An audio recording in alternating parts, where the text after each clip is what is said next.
YSRCP social media incharge ప్రభుత్వ మాజీ సలహాదారు సజ్జల రామకృష్ణారెడ్డి కుమారుడు సజ్జల భార్గవరెడ్డికి సుప్రీంకోర్టులో ఎదురుదెబ్బ తగిలింది. సోషల్ మీడియా పోస్టులపై ఏపీ ప్రభుత్వం తనపై దాఖలు చేసిన కేసులను కొట్టివేయాలని సుప్రీంను సజ్జల ఆశ్రయించారు. ఈ పిటిషన్పై ఈ రోజు సుప్రీంలో విచారణకొచ్చింది.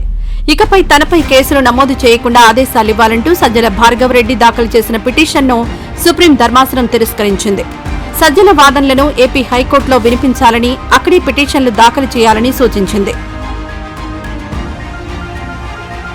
ఏపీ హైకోర్టును ఆశ్రయించేంత వరకు 2 వారాల పాటు సజ్జలను అరెస్ట్ చేయకూడదని సుప్రీం మధ్యంతర రక్షణ కల్పించింది.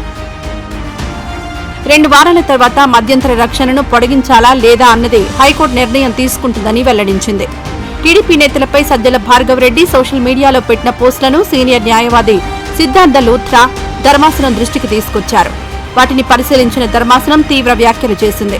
సజ్జల భార్గవరెడ్డి సోషల్ మీడియా పోస్టులన్నీ ఆమోదయోగంగా లేవని, సీరియస్ గా ఉన్నాయని, బ్యాడ్ టేస్ట్ అని ధర్మాసనం అభిప్రాయపడింది.